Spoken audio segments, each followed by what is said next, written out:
In today's video, I'm going to teach you how to reply all in Yahoo Mail.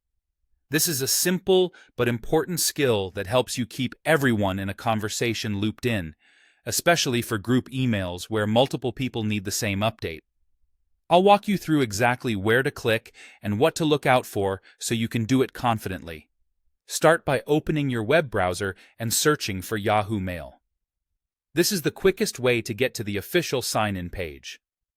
When the results appear, click the trusted Yahoo Mail link that takes you to the Mail homepage.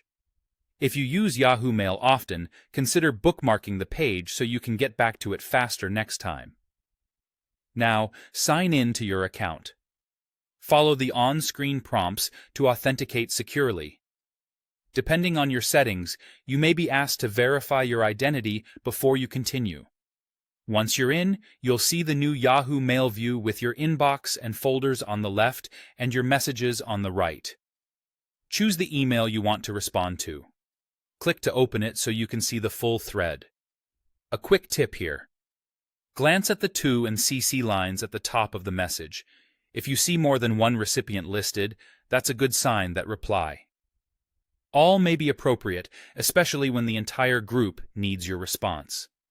Next, locate the Reply All icon.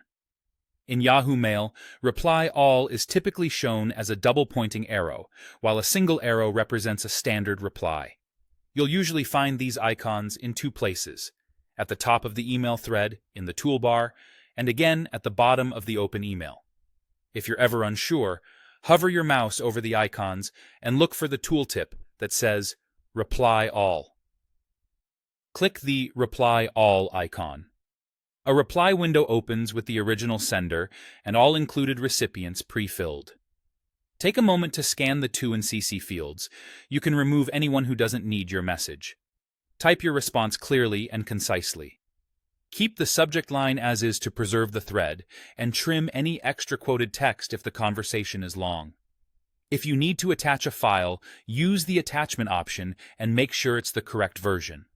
Before sending, double-check your message and recipients to avoid sharing information more broadly than intended. When everything looks good, select Send. That's it.